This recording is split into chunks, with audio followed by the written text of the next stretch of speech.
हुकूमत ने Hudaibiya papers mill case की दोबारा इंक्वायरी का फैसला किया है और एक सवाल पैदा हो गया कि एक केस जिसको कि आला अदालतें पहले निपटा चुकी हैं वो केस दोबारा कैसे खुल सकता है। और इस केस में जो मरकज़ी किरदार हैं वो शहबाज शरीफ साहब हैं। तो क्या हुकूमत का असल टारगेट शहबाज शरीफ हैं? क्या हुकूमत शहबाज शरीफ साहब को अपने लिए बहुत बड़ा ख़तरा समझती है और उनको बैरून मुल्क जाने क्यों नहीं दिया गया? और एक और सवाल आजकल बड़ा अहम है कि शुगर स्कैंडल की बहुत भरपूर किस्म की इंक्वायरी हुई थी, उसका क्या मुस्तकबिल है? क्या उस स्कैंडल के किरदार जहांगीर तरीन साहब का जो ग्रुप है उसने हुकूमत को घुटने टेकने पर मजबूर कर दिया या नहीं कर दिया? तो इस पर गुफ्तगू के लिए आज हमारे साथ मौजूद हैं जनाब बैरिस्टर शहजाद अकबर साहब, जो वज़ीर-ए-आज़म के मशीर बराए एहतसाब और दाखिला हैं। शहजाद अकबर साहब, ये बताएं कि ये एक लीगल क्वेश्चन बन गया कि हुदैबिया केस जो है उसको हाई कोर्ट ने भी निपटा दिया, सुप्रीम कोर्ट ने भी निपटा दिया, अब उस हुकूमत उसको दोबारा खोलना चाहती है।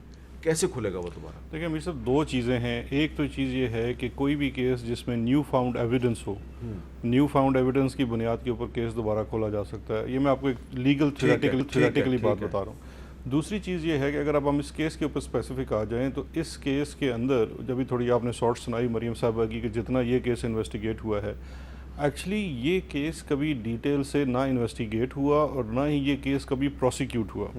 2000 में जब ये रेफरेंस फाइल किया गया था तो उसके फ़ौरन बाद आपको याद हो कि शहबाज शरीफ साहब और पूरा ख़ानदान जद्दा चले गए थे और वो एक डील के तहत चले गए। उसके बाद ये केस वहीं सर्द खाने में रहा और 2008 में दोबारा उस वक्त खुला जब शहबाज शरीफ साहब ने आके रिट पिटीशन फाइल की बंद करने के लिए। उस वक्त वो यहाँ पे आके हुकूमत में आ चुके थे, पार्टियाँ सारी आ चुकी थी और वो पूरी रजीम चेंज हो गई थी। उसके बाद इस केस के अंदर यही बात चलती रही, टाइम लैप्स हो गया टेक्निकल ग्राउंड्स के ऊपर। शहबाज शरीफ साहब या कोई भी ख़ानदान का फ़र्द इस केस में कभी चार्जशीट नहीं हुए। एक इसके अंदर टेक्निकल ग्राउंड ये भी ली गई थी कि रेफरेंस रिटर्न कर दिया गया चेयरमैन के सिग्नेचर इसके ऊपर। तो इस तरह की बहुत सारी टेक्निकल ग्राउंड्स थी। अच्छा, अब यहाँ पे दो क्वेश्चन हैं। एक तो लीगल क्वेश्चन है कि ये हो सकता है नहीं हो सकता। ऑफ कोर्स कोर्ट अब जब भी जाएंगे तो इनके पास एक पूरा एक मौका होगा अदालत में उसको चैलेंज करने के लिए। हमारा और लीगल टीम का ये ख्याल है कि ये मुख्तलिफ फैक्टर्स के ऊपर केस दोबारा से रीओपन हो सकता है और फ्रेश इन्वेस्टिगेशन भी हो सकती है। दूसरी इसमें इंपॉर्टेंट चीज़ ये है, पॉलिटिकली भी मैं समझता हूँ, ये जो हुदैबिया पेपर मिल वाला मामला है जिसमें इसाक डार साहब का एक इकबाली बयान भी है और साथ डॉक्यूमेंट्री एविडेंस भी था। अब ये इतना बड़ा दब्बा है, इसको एक दफ़ा ट्रायल से चला के आप बरी जुम्मे क्यों नहीं हो जाते? एविडेंस पेश हो जाएगा, पता चल जाएगा कि इसमें आपने कुछ किया है कि नहीं किया है, क्योंकि वो एविडेंस तो कभी ख़त्म नहीं किया जा सकता। एविडेंस तो हमेशा रहेगा, चाहे किसी की हुकूमत हो ना हो, तो एविडेंस तो हमेशा रहेगा। अच्छा, तो शहबाज शरीफ साहब जो हैं उनको बैरून मुल्क जाने से रोकना इतना ज़रूरी क्यों था? देखिए दो चीज़ें हैं। एक तो चीज़ ये है कि शहबाज शरीफ साहब जिस तरह से एक मैं समझता हूँ चालाकी से एक ऑर्डर लेके कोर्ट से जाने की कोशिश कर रहे थे, उसमें हमारा ये ख्याल है कि उन्होंने कोर्ट को मिसलीड किया। पूरे हक़ाइक़ कोर्ट के सामने नहीं रखे गए, कोर्ट को प्रॉपर असिस्टेंस नहीं मिली और इसलिए जो ऑर्डर हुआ वो ब्लैक लिस्ट का हुआ, जबकि ये एक PNIL की लिस्ट होती है उसके ऊपर। जी, ज़रा फ़र्क बता देना, ब्लैक लिस्ट और PNIL में क्या फ़र्क है? देखिए दोनों लिस्टों में फ़र्क ये है कि एक लिस्ट पर्पज़ उसका टोटली जो है ब्लैक लिस्ट का वो इमिग्रेशन से मुतल्लिक़ है, पासपोर्ट, वो DG इमिग्रेशन और पासपोर्ट के उनको उसको मरतब करते हैं।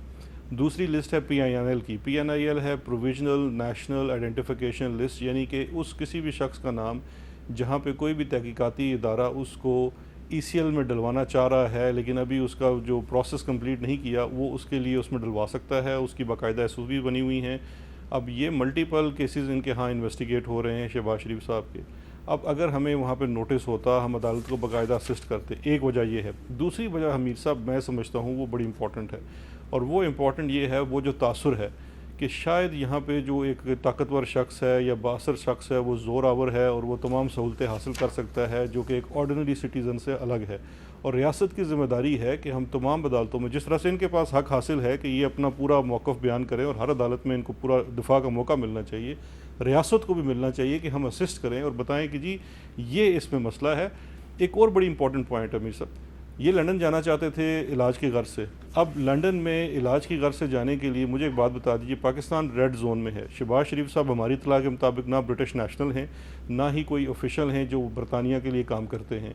बरतानिया के अपने कानून के मुताबिक इस वक्त वहाँ ये दाखिल ही नहीं हो सकते। तो हमने तो ये भी कोर्ट को असिस्ट करना है कि जी जिस मकसद के लिए आप जाने देना चाह रहे हैं या कहते हैं ये जाना चाहते हैं, वो मकसद की तकमील तो हो ही नहीं सकती, यानी कि वो अपनी मेडिकल जो ट्रीटमेंट या टेस्ट के लिए जाना चाहते हैं वो हो नहीं सकता। और तीसरा अहम मुद्दा ये है, जो इनका बेल ऑर्डर आया है उसमें 5 जजेस में एक चीज़ पे इत्तफाक राय था कि मेडिकल ग्राउंड्स कोई नहीं है बेल की, लेकिन उसके साथ साथ जो परमिशन मांगी गई बाहर जाने की black list, so called black list जिसमें ये थे नहीं, वो मेडिकल ग्राउंड के ऊपर थी। तो ये भी एक तजाद था, इसका फैसला होना भी ज़रूरी है। अगर दोबारा मामला अदालत के पास जाएगा तो हम समझते हैं हमारा जो केस इसमें स्ट्रॉन्ग है और हम इनको रोक पाएंगे। नहीं, लेकिन जो अदालत का फैसला उसमें ये भी तो लिखा हुआ है कि interestingly the NAB has categorically admitted before us that petitioner is not alleged to have received any kickbacks. Mir साहब बहुत शुक्रिया, आपने ये सवाल किया। ये मैं पिछले 3 दिन से देख रहा हूँ, कुछ जगह मैंने इसके ऊपर बात भी की है। देखिए, एक बड़ा सिंपल सी बात है कि नैब का रेफरेंस जो है वो 9A5 और मनी लॉन्ड्रिंग का रेफरेंस है। 9A5 सेक्शन के अंदर कहीं ये चीज़ ज़रूरी नहीं है कि आप किकबैक्स और कमीशन किसी शख्स को दिखाइए। ये पाकिस्तान के कानून में 1947 से प्रिवेंशन ऑफ करप्शन एक्ट 1947 का जो ऑफेंस है उसमें से आज तक asset beyond known source public office holders के लिए ऑफेंस है। और इसमें कानून की प्रिजम्पशन है कि अगर पब्लिक ऑफिस होल्डर अपने असासों की कोई जवाबदेही नहीं कर सकता तो इसका मतलब है उसने करप्शन और करप्ट प्रैक्टिस की है, अपने ओहदे का नाजायज़ इस्तेमाल किया है। ये वो एक कैटेगोरिकल ऑफेंस है जो आज तक कायम है पिछले 70 सालों से, पाकिस्तान के बाहर दीगर ममालिक में भी है। तो ये चीज़ बेल ऑर्डर के अंदर आना, मैं ये समझता हूँ, और जिसके ऊपर आपने देखा होगा कि आज शायद नैब की एक प्रेस रिलीज भी आई है कि वो अपील में जा रहे हैं, तो ये एक अपीलेबल ऑर्डर है ये, और बेल ऑर्डर है ये, कोई इनकी मेन केस के अंदर गिल्ट और इनोसेंस